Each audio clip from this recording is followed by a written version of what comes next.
Bonsoir à tous et à toutes, c'est Camille de la B-Team. J'espère que vous m'entendez bien. Je vois que tout le monde est déjà plus ou moins connecté. N'hésitez pas à me dire si le son est ok et si il est clair. Oui, on en entend très très bien. Super. Bienvenue à toutes les trois pour présenter un petit peu le sujet de la room de ce soir. On va vous parler Green Beauty. Et on va vous parler Green Beauty parce que récemment, vous l'avez peut-être vu passer, et si vous ne l'avez pas vu passer, je vous invite à aller voir sur notre e-shop. On a sorti une édition limitée Green. Et on s'était dit que c'était une bonne idée d'évoquer justement la Green Beauty. On sait que c'est un sujet qui vous passionne de plus en plus et on essaye d'y faire de plus en plus attention dans les produits qu'on peut vous proposer, que ce soit en édition limitée ou sur notre e-shop. Et ce soir, je reçois donc pour cette room Clubhouse, on a Anne du côté The Social Wire, Elsa du côté Atelier Populaire et Caroline de chez Blissim. Ce que je vous propose de faire dans un premier temps, c'est qu'on se présente toutes, un petit tour de table. Et alors moi, sur mon petit écran, je vois dans l'ordre The Social Wire, Caroline et Elsa. Je vous propose qu'on garde cet ordre-là pour se présenter. Ok, ça marche. Bonsoir à tous. Merci en tout cas pour cette chouette invitation. C'est vraiment, on est ravis de participer à cette room ce soir. Donc pour expliquer un petit peu qui nous sommes et pourquoi aujourd'hui nous sommes ici, je vais vous présenter The Social Wire, dont je suis la cofondatrice. Donc nous sommes une agence en fait qui est aujourd'hui dédiée à l'innovation et à la recherche. On travaille pour les plus grands groupes de beauté au monde, donc de L'Oréal, LVMH, Coty. Et en fait, notre purpose, c'est vraiment d'explorer des nouveaux territoires, de créer, de tester de nouveaux concepts auprès de consommateurs, mais pas n'importe lesquels, justement, auprès de consommateurs vigilants, initiés et alertés sur les enjeux futurs de la beauté, tels que la sustainability, donc tel que celui dont on va parler au cours de cette room. Donc pour être plus précise et comprendre vraiment la raison de notre présence aujourd'hui, en fait l'année dernière, au moment du Covid, on a créé ce qui s'appelle le Sustainability Scanner, qui équipe aujourd'hui justement ces grands groupes et dont l'objectif en fait est de traquer chaque jour à travers le monde toutes les initiatives, tous les efforts, toutes les actions qui sont réalisées par l'industrie pour réduire son empreinte environnementale et proposer des solutions. Donc on sait que des fois, voilà, il y a quand même un petit débat entre la cleanness, la naturalité et l'efficacité. Donc proposer des solutions justement qui vont de l'innocuité à l'efficacité et qui donc on voit aussi de plus en plus et notamment à travers la box que vous avez proposée, qui vont de plus en plus aujourd'hui vers une dimension créative et de plaisir. Donc je suis ravie d'être présente avec vous ce soir et je serai là vraiment pour donner quelques data, quelques visions conso qu'on a l'habitude de traiter chez nous. Merci énormément. On a très très hâte, je pense, d'avoir cette data. Merci pour cette jolie présentation. Est-ce que Caroline, tu veux enchaîner ? Yes. Est-ce qu'on m'entend bien ? On t'entend très bien. Super, parfait. Et ben, du coup, moi je suis Caroline, je travaille chez Blissim depuis plus de 2 ans et demi et je suis en charge de l'assortiment et du merchandising chez Blissim. Et en fait, à l'occasion de cette sortie de cette édition limitée Green, et c'était aussi une volonté en interne depuis un petit moment, c'était de revoir notre charte Green, parce que la Green Beauty chez Blissim est encadrée par une charte pour que ce soit bien clair et qu'on sache bien tout de quoi on parle. Parce que la Green Beauty, ça peut être parfois un peu flou, et il n'y a pas de définition officielle nulle part, donc chacun peut en avoir une différente. Donc on a toujours une charte très transparente qu'on communique pour expliquer en fait ce que ça veut dire chez nous. Et du coup, donc nous on définit la Green Beauty avec 2 piliers chez Blissim. La première, c'est une charte au sens de charte d'ingrédients. Donc on a un listé d'ingrédients bannis que l'on ne veut pas voir dans les compositions des cosmétiques qui se claim green chez nous. Et parmi ces ingrédients, il y a 2 thématiques. La première, c'est des ingrédients qu'on va dire qui se réfèrent plutôt à la clean beauty, c'est-à-dire d'un point de vue santé, afin d'éviter tout risque. Donc c'est des ingrédients qui peuvent être réprotoxiques, qui peuvent être suspicion de cancérigènes, perturbateurs endocriniens ou bien des irritants assez forts. Donc ça, on les évance parce qu'on veut que dans la clean beauty, il y a aussi de la clean beauty.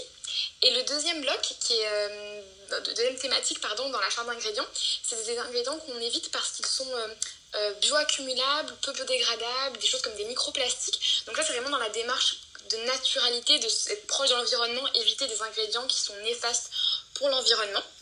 Donc ça représente plus de 800 ingrédients qui ont été écartés et qui ne sont pas dans les compositions de nos produits green chez Blissim. Et le deuxième pilier qui est très important, il fait référence à la naturalité, c'est-à-dire que dans ce corner green chez nous, tous les produits sont naturels et respectent donc la norme ISO 16128 qui régit l'utilisation du mot naturel en France, c'est-à-dire que minimum 95% des ingrédients qui sont utilisés pour fabriquer ces produits sont d'origine naturelle. Et donc on peut parler donc de produits cosmétiques naturels sans problème. Voilà pour ce que c'est la Green Beauty chez nous, chez Blissim. Merci beaucoup Caroline pour cette présentation de la Green Beauty. Est-ce que Elsa, tu veux clôturer le tour de table en te présentant ? Oui, tout à fait. Bonjour. Déjà, merci de nous avoir invités à ce Clubhouse. On est hyper contents de participer. Et pour nous, ça faisait vraiment sens d'être présent parce que déjà, on travaille avec Blissim depuis plus d'1 an. Et donc, moi, je suis Elsa, la directrice Atelier Populaire. Donc, on est une marque de cosmétiques bio implantée dans Paris où notre cœur de métier, c'est vraiment la fabrication de savons saponifiés à froid. Et on se retrouve vraiment dans cette idée de Green Beauty. On va même un peu plus loin chez Atelier Populaire parce que nous, on fabrique nos produits sur place et ce sont des produits qui vont être certifiés biologiques par un label, donc par EcoCert. Et on va vraiment dans l'idée de tous nos produits sont 100% d'origine naturelle. Et donc ce soir, l'objectif, c'est de pouvoir un peu discuter des produits qui étaient dans la box, de notre marque et de donner notre point de vue aussi sur cette Green Beauty et en quoi on essaye de contribuer au maximum à cette cosmétique beaucoup plus naturelle et qui soit aussi super sympa à utiliser et agréable. Voilà, ça c'est un peu notre objectif. Merci beaucoup Elsa pour cette jolie présentation. Et effectivement, le lien est très, très bien amené puisque du coup, on retrouve la marque Atelier Populaire avec le produit huile vierge avocat bio dans notre édition limitée green justement. Est-ce que tu veux nous parler un petit peu de ce produit ? Oui, tout à fait. Donc nous, chez Atelier Populaire, on fabrique donc des produits cosmétiques et on essaye aussi de proposer des ingrédients et des produits cosmétiques biologiques. Notamment, on propose des huiles vierges qui sont certifiées biologiques à 100%. Et l'huile d'avocat, c'est vraiment une huile hyper intéressante parce que, donc tout d'abord, elle est pressée à froid. Ça, c'est vraiment une méthode de fabrication qui va préserver tous les nutriments présents naturellement dans l'huile. Donc le fait de ne pas chauffer une matière première, ça permet de préserver tous ces ingrédients et ces nutriments, d'avoir une force dans l'actif. Et l'avocat, c'est une huile qui est ultra nourrissante, régénératrice et protectrice. Donc ce produit, il va convenir vraiment à toutes les peaux et encore plus aux peaux qui sont vraiment sèches pour pouvoir les nourrir en profondeur, régénérer le cycle cellulaire de la peau. Et nous, on propose de l'utiliser donc pour le corps, pour le visage, pour les cheveux. Le visage, l'objectif, c'est vraiment d'utiliser en sérum le soir vraiment pur. Donc le fait d'avoir une huile vierge pure, c'est un actif concentré plus. Hein. Faut imaginer que c'est un élixir hyper précieux et ça va vraiment booster cette réparation de la peau. Et on peut aussi s'en servir en booster dans sa crème de jour en ajoutant quelques gouttes. C'est aussi une huile qui, grâce à ses vertus réparatrices, est vraiment bien contre les vergetures en préparation, pour les femmes enceintes, en prévention ou après coup, avec cette idée de régénération. Et on va aussi l'utiliser pour les peaux matures. Elle est vraiment top. Elle a des activités anti-âge grâce à ses insaponifiables, donc ça va être des actifs en plus, comme par exemple la vitamine E ou ces petites choses-là dont vous avez déjà entendu parler. Et après, on va aussi la proposer pour les cheveux, pour tout ce qui va être cheveux secs et cassants. On peut s'en servir en bain d'huile avant de se laver les cheveux en laissant vraiment sur les fourches, sur les pointes pendant 30 minutes. Et aussi, au quotidien, on va vraiment frictionner quelques gouttes sur les pointes pour aider aux cheveux à se réparer en quelque sorte. Et l'avantage des huiles qu'on propose, c'est qu'on a un packaging assez pratique compte-gouttes. Donc, je ne sais pas si vous avez déjà vu, mais on va pouvoir délivrer 2-3 gouttes à la juste dose. Ça évite d'en mettre partout. Et on peut aussi ouvrir notre packaging pour pouvoir ajouter quelques gouttes d'huile essentielle ou d'autres huiles si on a vraiment envie de se faire un sérum spécifique avec l'huile. Donc ça, c'est dans cette idée-là, on essaye de toujours proposer aussi des produits éco-conçus, donc dans les ingrédients, mais aussi dans le packaging. Ça nous tient vraiment à cœur, cette idée. Donc effectivement, en plus, le format est hyper pratique parce que ça s'emporte super facilement dans son sac de voyage, dans son sac à main. Déjà, et c'est vrai que le packaging est ultra canon. Et en plus de convenir à tout le monde, vraiment on peut l'utiliser sur plein d'endroits différents, donc multifonctions. C'est un produit qui est juste génial. Moi personnellement, je suis très contente de le retrouver dans notre édition limitée. C'est un très très beau produit. Bravo à vous de pouvoir en plus développer des produits aussi beaux, aussi clean. C'est hyper canon. Moi j'aimerais juste refaire un parallèle du coup. Effectivement, Caroline, tu parlais de notre charte green. Typiquement, cette huile à l'avocat de Atelier Populaire, elle correspond à nos critères qu'on a mis dans la charte green. Est-ce que, Caroline, tu veux développer un petit peu toute la réflexion qu'on a eue justement autour de cette charte? Pourquoi est-ce qu'on a voulu la mettre en place? On en avait une, mais là, on est entré un peu plus dans les détails. Est-ce que tu veux nous parler aussi de qui nous a aidés à élaborer cette charte? Tout à fait. Donc bien sûr, le produit d'Atelier Populaire remplit totalement tous nos critères pour être dans notre corner green. Il va bien au-delà avec notamment la certification bio que ce produit a également. Par rapport à la réflexion qu'on a eue, c'était donc on avait une charte green, en effet, par le passé, que certains d'entre vous connaissaient peut-être. Et en fait, on a voulu aller plus loin et se faire accompagner cette fois-ci d'une personne spécialiste sur le sujet. C'est donc une toxicologue qui s'appelle Clarisse Bavou qui nous a accompagnés en fait pour lister tous ces ingrédients qu'on souhaitait bannir afin de vraiment être sûr qu'on n'en oubliait pas. Et elle nous a apporté plein de connaissances hyper intéressantes sur les ingrédients, pourquoi certains devaient être bannis. Elle nous a même mis le doigt, et c'était assez intéressant, des ingrédients qui sont extrêmement décriés dans les médias mais qui en fait proportionnellement ne méritent pas forcément tout ce bad buzz. Certes, ils sont pas forcément parfaits, on va dire, mais ils sont vraiment très décriés, et à l'inverse des ingrédients qu'on ne connaît pas du tout et qu'il faut vraiment éviter. Donc c'est vraiment ces insights hyper intéressants qu'elle nous a amenés, et une liste qui bien sûr, rien n'est jamais parfait, exhaustif, mais qui est très complète et bien plus complète que ce qu'on avait par le passé. Donc on est super contente de ce travail-là, et c'est bien sûr pas exhaustif au sens qu'on va continuer de travailler avec Clarisse, et on va rester en contact pour qu'on complète cette charte. C'est un travail sans fin, comme vous le savez. Tous les ans, avec le développement du marché de la cosmétique, on peut découvrir des nouveaux ingrédients qui sont peut-être pas aussi bons que ce qu'on le pensait, ou des nouvelles choses. Donc on va se tenir au courant pour mettre à jour très régulièrement cette charte et être toujours au plus proche de la green beauty, de ce qu'on a essayé de faire depuis le début. Et si je peux me permettre d'ajouter également, c'est vrai que aussi l'opportunité aussi de développer des chartes, cette charte, avec cette opportunité, vous rentrez directement en ligne avec ce qu'attendent aujourd'hui les consommateurs de beauté, puisqu'aujourd'hui on sait qu'ils sont plus de 55% en fait à estimer que les certifications, les chartes sont vraiment pour eux la preuve la plus forte d'une action pour l'environnement et pour des pratiques plus sustainable pour les marques. Donc c'est vrai que du coup, le fait d'avoir instauré cette charte répond aujourd'hui vraiment à un besoin consommateur très précis.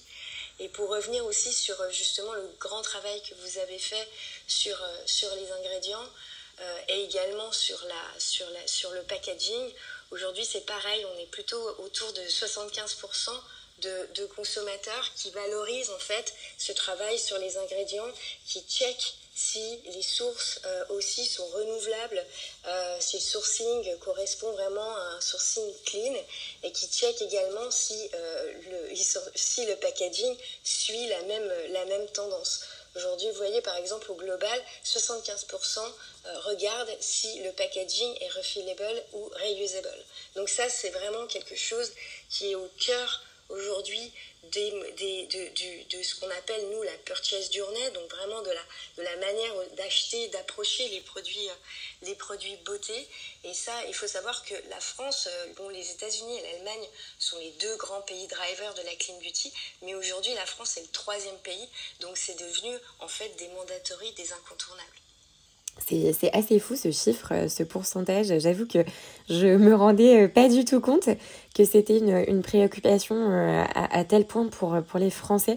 Mais c'est du coup, comme tu le disais, c'est encore plus représentatif de nos consommatrices. Exactement.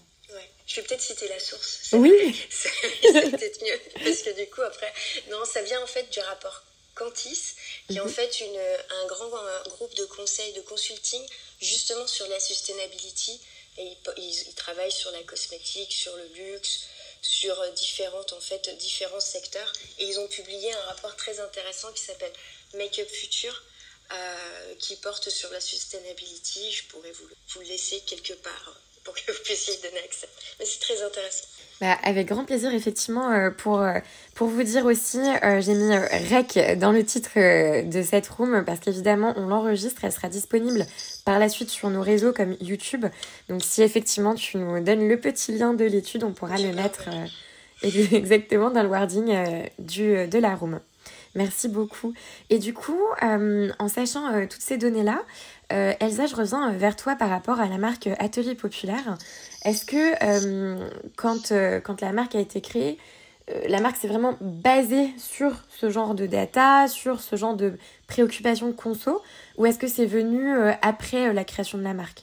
Alors pour le coup, ça faisait vraiment partie de l'ADN même avant de lancer la marque, parce que pour la petite histoire, moi, à l'heure actuelle, je suis directrice d'Atelier Populaire, mais j'ai étudié tout ce qui était chimie en laboratoire de développement de formules en cosmétique, et j'ai vraiment une formation sur les matières premières cosmétiques naturelles. Donc j'étais déjà dans ce bain, on va dire, et quand on a créé la marque Atelier Populaire, nous, notre objectif, c'était vraiment de pouvoir proposer des produits cosmétiques qui nous ressemblent et avec des valeurs qui étaient importantes à nos yeux.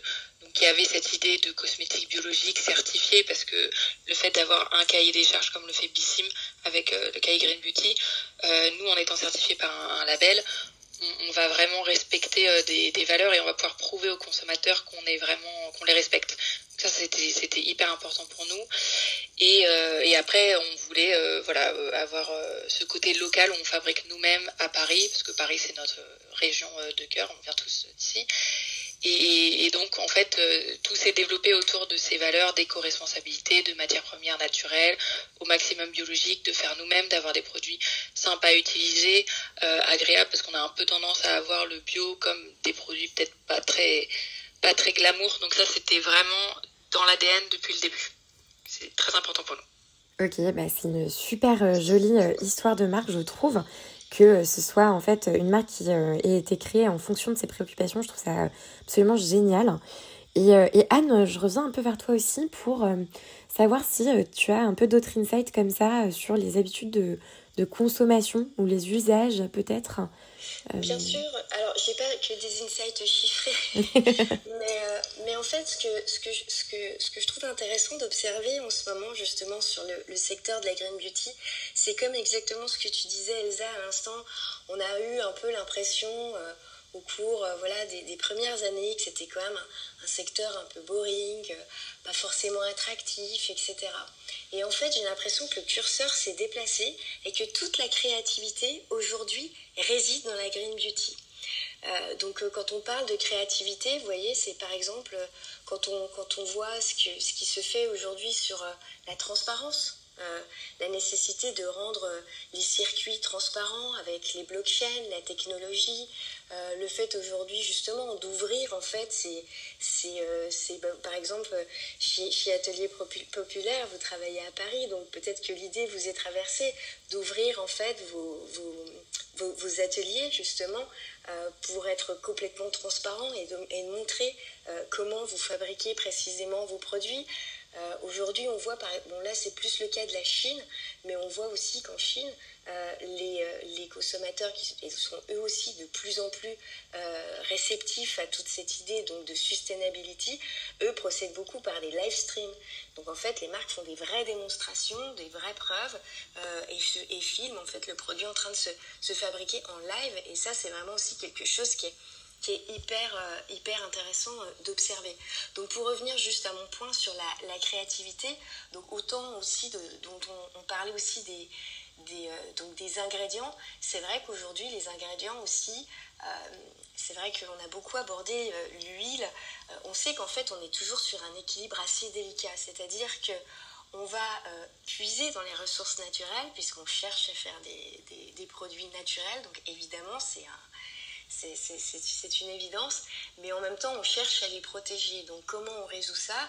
Aujourd'hui on voit que la biotech est hyper puissante sur ce sujet, donc ils sont en train justement de développer, alors c'est le laboratoire pour le coup Biotech, pardon, c'est ça, c'est Biotech qui développe en fait vraiment ils répliquent en fait les ingrédients naturels de manière hyper safe, de manière beaucoup plus reliable en fait.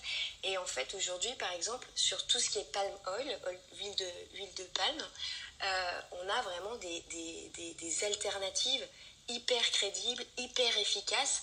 Donc tout ce qu'on a connu comme grande crise, comme grande crise qui ont mis le doute et qui ont permis aux consommateurs de s'éveiller à ces problématiques de sustainability est en train en fait d'être résolu par la science de manière, comme je disais, très créative, très technologique.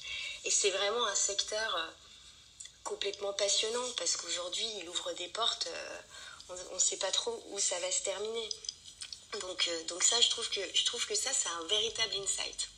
Et moi, je vais complètement te piquer cette idée géniale d'aller filmer en live la création d'un produit. Je trouve ça effectivement d'une transparence absolue. Et je pense que ça doit même rassurer les consommatrices, en fait, de savoir comment le produit a été créé, de voir, en fait, tout simplement le processus, que ce soit pas juste claimé dans une publicité. Moi, je repars avec cette idée. C'est ça. Alors, c'est la marque, pour être plus précise, c'est la marque...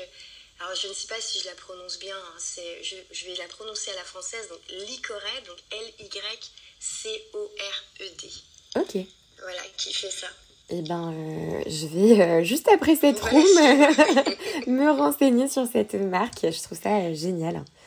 Et d'ailleurs, Elsa, est-ce que côté Atelier Populaire, vous faites un peu ce genre de visibilité Est-ce que vous mettez en avant les processus justement de création de vos produits? Et bah pour le coup, c'est hyper intéressant ce qu'on vient d'écouter parce que il y a plein de choses qui font écho avec notre manière de travailler et notamment la transparence. C'est un mot qui me parle beaucoup, enfin qui nous parle beaucoup, parce qu'on essaye d'être le plus transparent possible, donc via notre manière de fabriquer. Donc si on va reprendre par exemple les réseaux sociaux, on essaye de montrer un petit peu comment on fabrique nos savons, comment on va conditionner nos produits dans la manufacture. Le fait d'être basé à Paris, c'est sûr qu'on peut proposer aux gens de venir récupérer leurs commandes s'ils n'ont pas de commande à la manufacture. On propose aussi des ateliers le samedi pour que les gens puissent apprendre à faire eux-mêmes leur savon saponifié à froid. Donc il y a vraiment cette idée de transparence et de transmettre vraiment une connaissance pour que le consommateur il puisse réfléchir par lui-même et avoir les clés pour pouvoir faire le tri un peu dans la jungle des produits cosmétiques parce qu'il y en a beaucoup de choix. Mais tout à fait, donc on essaye de vraiment montrer et on a de toute façon vu que les consommateurs, ce qui les intéressait, c'était qu'est-ce qui se passe derrière les coulisses de l'entreprise en fait, comment ça fonctionnait, comment est-ce qu'on fait un produit, qu'est-ce que ça veut dire faire un savon, qu'est-ce que ça implique. Donc ça, on est hyper transparent à ce niveau-là, c'est ce qui nous anime. Et puis si on reprend l'idée de la créativité, le fait d'être restreint un petit peu en cosmétique bio, finalement, ça rebondit vraiment avec l'idée d'être très créatif parce qu'on va pas pouvoir faire comme on fait en cosmétique conventionnelle. Donc on va devoir réfléchir différemment et ça va nous pousser à être innovants. Donc innovation dans les packaging, innovation dans la manière de fabriquer les produits, dans les ingrédients. On a parlé un peu d'huile de palme. Nous, par exemple, on n'utilise pas d'huile de palme dans nos produits. C'est un point d'honneur à ne pas utiliser cette matière première. Et voilà, donc par exemple dans l'innovation, dans nos savons, on n'utilise que des parfums d'origine naturelle, donc 100% naturel.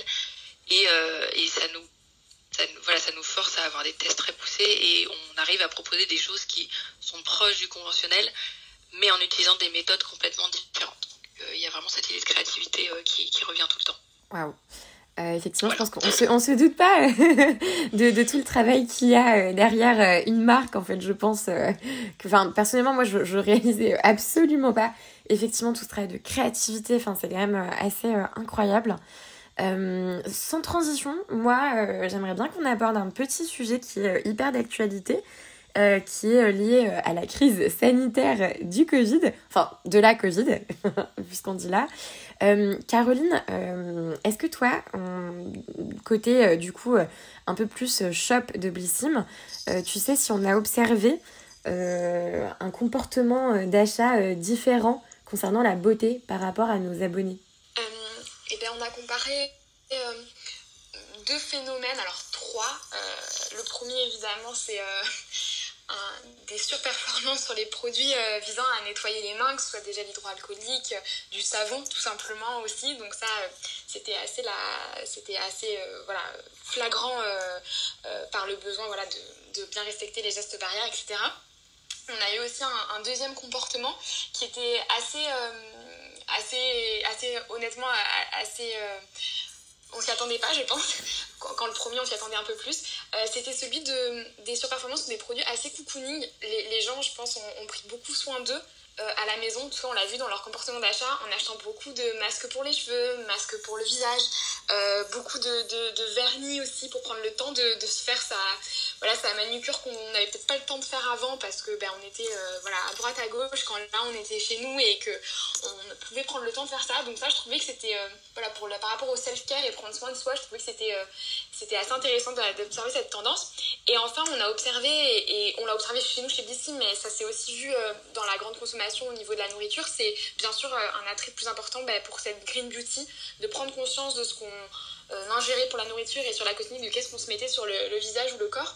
Donc c'est certain qu'on a eu beaucoup de demandes et encore plus d'exigences qu'auparavant sur des produits qui sont clean, qui sont green. Et donc ça, on était contente de pouvoir avoir une offre à proposer à nos clientes et ce sur tous les besoins, que ça va du dentifrice au gel douche en passant par du maquillage et bien sûr aussi. Donc c'était intéressant de voir que la demande a beaucoup augmenté là-dessus et que on sent une transition en fait des personnes sur une consommation cosmétique plus green. Et juste je voulais rebondir sur ce qu'on disait tout à l'heure, donc par rapport à de la créativité, etc. Mais un peu paradoxalement, sur la green beauty, on revient à des choses assez simples, à des listings assez simples. En fait, dans le cas d'Atelier Populaire, vous direz mieux que moi, Elsa, mais c'est des huiles végétales. Il y a un ingrédient, en fait, c'est tout simplement une huile. Et comme tu disais, toi, Camille Lévy, c'est multifonction. On peut en faire plein de choses et on n'a plus besoin de 4 produits différents pour faire des choses différentes parce qu'en fait, une seule huile permet de tout faire. Donc ça, c'est hyper intéressant. On revient à des choses assez simples, mais qui fonctionnent, en fait, et qu'on avait peut-être oublié parce que la cosmétique, entre guillemets, traditionnelle, nous avait proposer des produits qui avaient l'air très compliqués avec des listings à rallonge, alors qu'en fait il y a des produits qui sont connus depuis entre guillemets la nuit des temps et qui fonctionnent extrêmement bien. Donc ça c'est intéressant aussi de voir ce retour sur des choses plus simples. Oui, ça je suis vraiment tout à fait d'accord. Et ce qui est hyper intéressant aussi de voir, c'est que vu qu'aujourd'hui les marques de clean proposent un skin minimaliste extrême avec un ingrédient actif et puis un pourcentage assez élevé, en fait c'est la créativité, elle va aussi se jouer du côté du consommateur qui lui-même va composer sa routine et puis qui va être aussi bien sûr accompagné par des marques et aussi. Donc là, justement, votre enjeu, vous, Blissim, de composer des box, c'est dans lesquels, justement, ils vont pouvoir s'amuser et trouver un terrain de jeu où ils pourront trouver un peu leur bonheur, composer leur routine. Mais ça, on est vraiment... ça, là-dessus, c'est vraiment une grande tendance. Et à ce sujet, justement, en Corée, on voit qu'il y a également une nouvelle tendance qui arrive, qui succède au skin minimaliste, qui est le le skip care, et qui en fait consiste justement à zapper beaucoup d'étapes de produits pour revenir vraiment à un produit, un ingrédient, mais pas, je veux dire, pas beaucoup de produits à d'un coup. Et donc vraiment ça montre bien aussi que du coup la créativité va se situer beaucoup plus du côté des consos qui vont vraiment eux composer leur routine. Ouais, c'est assez fou. Et Elsa, je pense que tu pourras complètement rebondir parce que cette huile, du coup, elle a été pensée multifonction. Je pense que c'est pas le seul produit que vous produisez et qui peut justement s'utiliser de différentes façons. Non, c'est c'est hyper intéressant à chaque fois quand j'écoute un peu ce que vous dites toutes, parce que on a envie de rebondir à chaque phrase. Mais il y a ce côté de produit simple, basique, avec lequel on peut faire plein de choses, et ce retour un peu à l'essentiel, parce qu'on a l'impression que plus il y en a, ça veut pas dire que c'est plus performant, et on a l'impression que peut-être ça va être nocif pour la peau, pour la planète, pour l'environnement. Et donc nous, notre idée, c'est vraiment de proposer des produits simples, efficaces, et de laisser le consommateur un peu avoir cette créativité. Donc on essaye de proposer des tutos avec nos huiles pour savoir s'en servir, parce que on peut s'en servir pour le corps, le visage, on peut faire des masques avec, donc il y a vraiment l'idée de pluralité, et après on essaye de vraiment être transparente et de guider le consommateur. Par exemple, sur notre e-shop, on a un glossaire où on va parler de tous nos ingrédients, de à quoi ils servent, comment on s'en sert, où ils sont cultivés, même sur la planète. Vraiment cette idée de transparence totale.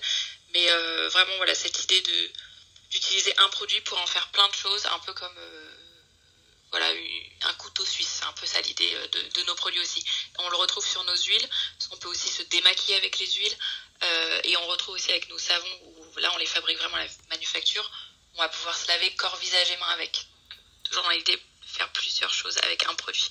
Effectivement, c'est une belle métaphore, celle du couteau suisse. Je trouve que ça correspond tout à fait à ce qu'on décrit. Est-ce que, Elsa, du côté Atelier Populaire, on parlait Covid tout à l'heure, est-ce que vous avez remarqué une différence de consommation ? Est-ce qu'il y a un produit qui s'est particulièrement bien vendu suite à la Covid ?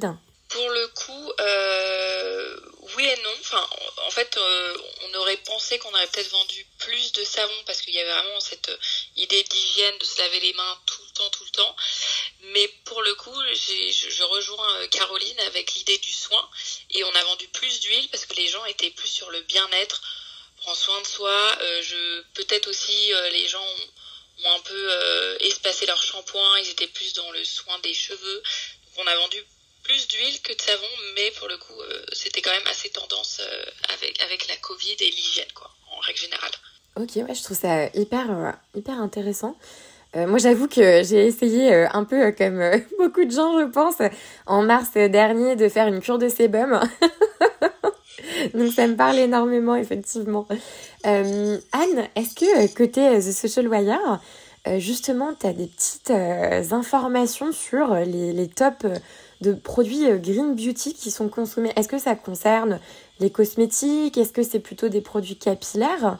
Alors justement, effectivement, on peut dire qu'on a une énorme explosion en fait du skincare, plus du face care, et que les produits, enfin, notamment au cours du premier confinement, ça a vraiment complètement explosé. En parallèle, bien entendu, les cosmétiques se sont quand même plutôt écroulés. Mais on a retrouvé que l'utilisation de ces produits skincare était vraiment à vocation, donc d'un aspect sérénité, cocooning, voire même était partagée. Donc ça, c'était aussi un insight assez intéressant, où on voyait que finalement les moments beauté, vu qu'on perdait un peu tous notre intimité basique, étaient finalement presque plus partagés en famille. Donc on a eu des produits qui se sont échangés, qui ont été vraiment destinés à un aspect un peu plus familial. Et ça, j'ai trouvé que c'était aussi assez original. Et alors sincèrement, on va le voir là au cours, on attend encore un petit peu les résultats du premier semestre 2021 qu'on va recevoir, et on verra vraiment l'évolution à ce moment-là, un an plus tard. Et je pense qu'il va y avoir également une belle arrivée aussi des hommes sur le secteur de la Green Beauty, puisqu'ils y ont pris goût lors du premier confinement, et je pense que c'est pas terminé. Et donc du coup, ça c'est, je pense qu'au-delà donc des produits, évidemment, alors très sincèrement, la Green Beauty a suivi aussi ce que la beauty a fait en général. Donc le hair, le nails, tout ça a plutôt explosé. Le skincare, bien entendu, a vraiment explosé. Donc ça c'est assez conjoint en fait comme évolution. Mais l'arrivée des hommes sur le clean va être aussi très intéressante à suivre. Alors, je ne sais pas si vous avez préparé une future box masculine green, mais en tout cas, je suis impatiente de voir le contenu. Bah, effectivement, en plus, tu lis dans mes pensées, c'était ma prochaine question, parce qu'on parle, enfin, on a une clientèle qui est majoritairement féminine, mais on a quand même des hommes Et c'est hyper intéressant de savoir qu'effectivement les hommes s'intéressent aussi à la green beauty et de voir comment ça va évoluer. Enfin, moi je sais que personnellement mon compagnon qui est pas du tout skincare de base, il met très peu de produits et les seuls produits qu'il met, il fait vraiment attention à leur composition. Donc typiquement il rentre un peu dans cette cible un peu nouvelle. Et ils sont plus avertis, plus aguerris. Tout à fait, ouais. Ils font vraiment attention à ce qu'ils mettent sur leur peau, sur leurs cheveux, sur leur corps. Mais c'est marrant que tu nous parles d'une édition limitée pour hommes green, parce que c'est une demande qui nous a déjà été formulée sur les réseaux sociaux. Donc c'est hyper intéressant que tu nous en reparles maintenant. On pense que effectivement il y a un vrai sujet là-dessus. J'en reparlerai avec nos équipes qui gèrent les éditions limitées. Mais ouais, ça pourrait être une belle idée. Je viendrai avec des datas pour les hommes. Super. Génial. Et c'est vrai que sur les hommes, je pense que ça va être... Je suis totalement d'accord sur qu'ils ont... un intérêt a été vu sur la green beauty par les hommes, mais je pense que ça va vraiment se croiser avec aussi une autre tendance qui donc n'a rien à voir avec la green beauty, mais qui pour moi se déroule en parallèle. C'est cette notion de cosmétique mixte du coup, qui en fait est aussi qui revient beaucoup, parce qu'en fait c'est quand même prouvé que, à part des choses peut-être par exemple pour le rasage de la barbe, qui peut être quand même un sujet beaucoup plus masculin, d'autres, quelques exemples comme ça, la plupart, un sérum hydratant, ça peut être vraiment utilisé pour les deux sexes. Il n'y a vraiment pas de différence à faire. Et du coup, je pense que la green beauty va peut-être s'installer aussi sur ce segment où en fait les produits cosmétiques peuvent être utilisés par les deux sexes sans vraiment de différence à faire. Donc je pense que ça va vraiment s'inscrire ensemble, et je suis pas certaine qu'il y aura une green beauty très brandée homme. Je pense qu'il y aura peut-être plutôt quelque chose de fondu entre les deux genres. Voilà. Je suis vraiment tout à fait en ligne avec ça, parce que pour la simple et bonne raison qu'en fait les produits, la green beauty n'est pas genrée dans le wording. En fait, c'est une beauty qui s'ancre sur des preuves scientifiques, sur des ingrédients, sur des formulations, voire même aujourd'hui, on parle beaucoup de packaging. Et de fait, en fait, on parle de produits et on ne parle pas d'un discours, d'un storytelling qui est dédié à l'un ou l'autre des genres. Donc il y a une véritable... Oui, le fait de se dire qu'on va être sur une green beauty fluide, ça c'est vrai que je suis vraiment tout à fait d'accord avec toi, Caroline. Et je vais rebondir aussi sur la même chose, de se dire que, en tout cas nous, dans la manière de penser chez Atelier Populaire, on n'a jamais voulu genrer les produits, et notre objectif c'est de penser l'humain, l'être humain, l'homme avec un grand H, et naturellement évidemment les hommes, les femmes auront des affinités sur certaines galéniques, sur certaines odeurs, mais l'objectif c'est de proposer des produits à tout le monde et pas se dire la cosmétique c'est uniquement que pour les femmes, alors que les hommes utilisent autant de produits cosmétiques que les femmes, que ce soit des savons, des dentifrices, des déodorants ou même des crèmes pour le visage, quoi. Complètement. Là, je retrouve tout à fait les habitudes de consommation. Est-ce que d'ailleurs, Elsa, quand vous faites des ventes, est-ce que vous avez cet insight du coup de savoir si c'est plutôt une femme ou plutôt un homme qui a acheté ? On a l'info via notre e-shop, ça pour le coup, et c'est vrai que vu que nous quand même notre produit phare c'est le savon saponifié à froid, on est sur un savon solide, c'est quand même un produit qui plaît énormément aux hommes, et les hommes sont plus enclins à utiliser du savon et les femmes plutôt du gel douche. Donc à ce niveau-là, on a quand même pas mal d'hommes qui achètent nos produits. Il y a aussi des femmes qui vont acheter pour la famille. Ça reste un achat quand même féminin d'acheter des produits cosmétiques pour la famille. Mais on a je dirais presque 50-50 hommes-femmes. Hein. Ouais, c'est un beau ratio quand même. C'est marrant cette data que les femmes ont plus tendance à acheter du gel douche et les hommes du savon. Je me suis jamais vraiment posé la question, mais c'est sympa de le savoir, je trouve. Est-ce que, Anne, éventuellement, tu as d'autres petits chiffres un peu sous le chapeau concernant la green beauty ? On parlait un peu de réseaux sociaux aussi.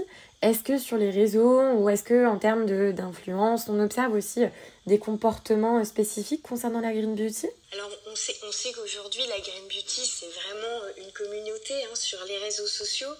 Mais disons qu'en termes de chiffres, j'ai fait un petit pas de côté. Mais tout à l'heure, vous avez beaucoup parlé en fait des microplastiques qui faisaient partie de votre charte. Et c'est vraiment aujourd'hui, en fait, on a fait récemment une analyse sur le sujet. Les microplastiques sont vraiment aujourd'hui au cœur en fait des choix aussi décisionnels des consommateurs. Donc ça recouvre aussi à la fois donc les ingrédients et le packaging. Et donc ça c'est aussi pour nous, enfin en tout cas il y a deux grands topics à traquer sur la Green Beauty qui sont vraiment microplastique et carbon neutrality.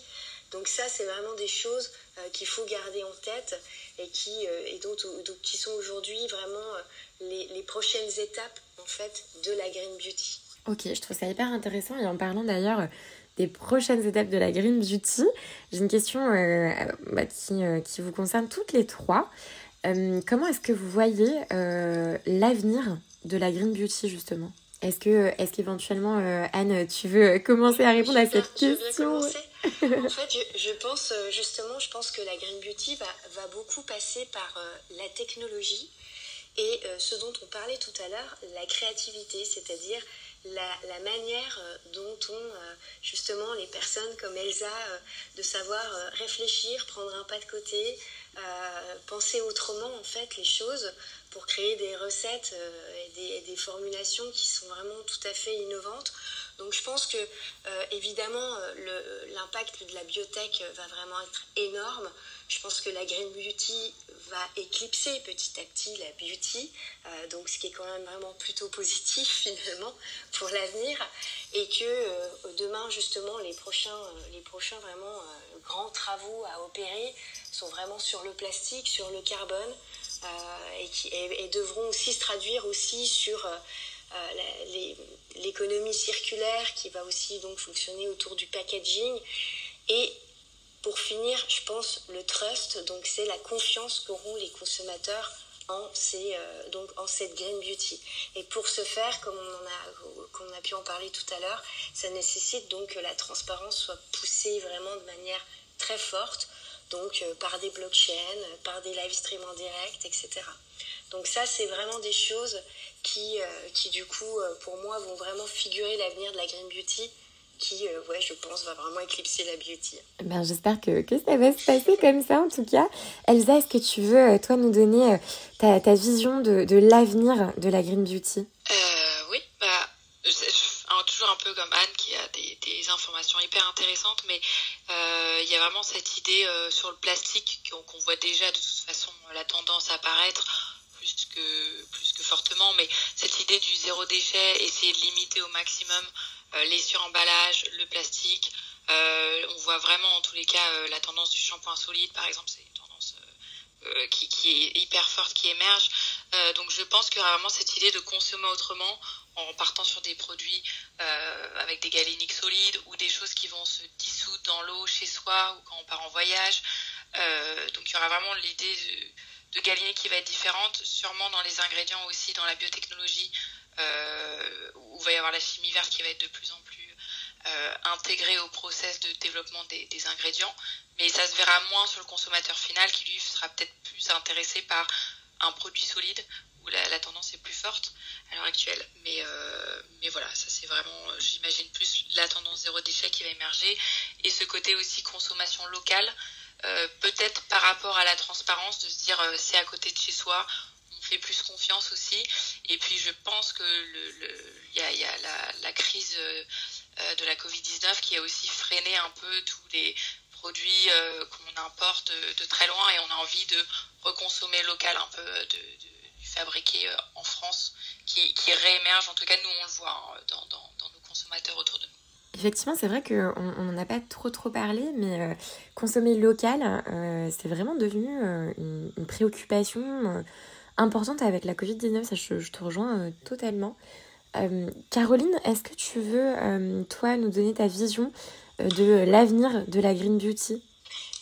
Oui, je suis totalement totalement d'accord avec les filles sur le sujet du zéro déchet. C'est vraiment un objectif qu'on voit de plus en plus de marques se fixer sur parfois le très court terme, des marques qui se positionnent déjà sur 2022, 2025 sur des engagements très forts de impact carbone neutre ou bien 100% réutilisable. On a même des marques, ça c'est incroyable, je reviens sur l'innovation, des marques qui arrivent à faire des packaging biodégradables. J'aurais vraiment pas pensé qu'il y a encore 6 mois que c'était possible, mais ça l'est et c'est déjà actif sur le marché, donc ça c'est assez incroyable et donc je pense que cette tendance ne va faire que se confirmer et j'imagine que dans 10 ans ce sera compliqué d'imaginer des cosmétiques emballés, suremballés et qui seront pas dans une dynamique zéro déchet. Et une autre, enfin pour moi l'avenir aussi de la green beauty, c'est je reviens sur le skincare que je trouve ce nom assez honnêtement je connaissais pas le terme mais j'avais en tête aussi cette tendance du minimalisme etc. Et c'est que enfin sur ça, j'imagine beaucoup la catégorie maquillage. Peut-être que vous aurez des données là-dessus, mais je crois qu'il me semble que le chiffre de femmes en France qui se maquillent ne fait que baisser avec les années. Je pense que ça va être malheureusement, ou heureusement, je ne sais pas, une catégorie qui va être une des premières à tomber par rapport au skincare, parce que c'est vrai que c'est peut-être considéré comme un peu plus une extra step dans la routine qui peut être peut-être supprimée ou en tout cas pas mal éclaircie et raccourcie plutôt. Et la dernière tendance, mais c'est vrai que ça s'éloigne fortement des cosmétiques, mais je pense qu'il y a une prise de conscience, je parlais tout à l'heure de la nourriture, de la food, de mieux consommer, de finalement, est-ce que bien boire de l'eau, tout simplement, manger équilibré, c'est peut-être ça aussi le secret d'une belle peau, et on aura beau mettre plein de produits, peut-être que ça... Rien ne vaut une vie saine et un mode de vie sain. Donc je pense que ça va s'accentuer et on aura peut-être l'impression de moins avoir besoin de ces cosmétiques pour nous aider là-dessus. C'était une discussion hyper intéressante autour de la green beauty. Je sais pas si Anne, Elsa, Caroline, vous vouliez aborder d'autres sujets éventuellement. Je pense qu'effectivement, pour rebondir sur ce que disait Caroline, sur les mouvements, les dynamiques des catégories au sein de la beauté aujourd'hui, justement, ce qui est vraiment intéressant, ce qui sera aussi intéressant à observer, c'est la transformation du secteur des cosmétiques. Ce sera quoi le lipstick phare de demain? En fait, il y a un labo italien qui vient de se faire récompenser pour son lipstick rayon, donc c'est-à-dire que c'est un lipstick qui ne fait que passer, qui ne vous laisse pas non plus de matière, de texture et vous met des lèvres en rayon, donc c'est hyper, attention, c'est hyper visible, etc. Mais pour le coup, c'est hyper éco aussi en même temps. Et donc, ça aussi, ça va être... Je suis d'accord avec vous sur le fait de dire que la catégorie va petit à petit un petit peu s'affaiblir en termes de volume. Mais je pense qu'en termes d'attractivité, de quantité, de qualité, c'est vraiment la catégorie à regarder parce que je pense qu'on va rigoler. Mais vraiment, sincèrement, ça va vraiment être amusant. Vous voyez, si j'avais justement là, si je sortais d'études et que je devais commencer quelque part, j'irais dans le green cosmétique et je pense que je m'éclaterais pendant 10 ans là. Voilà. Ok.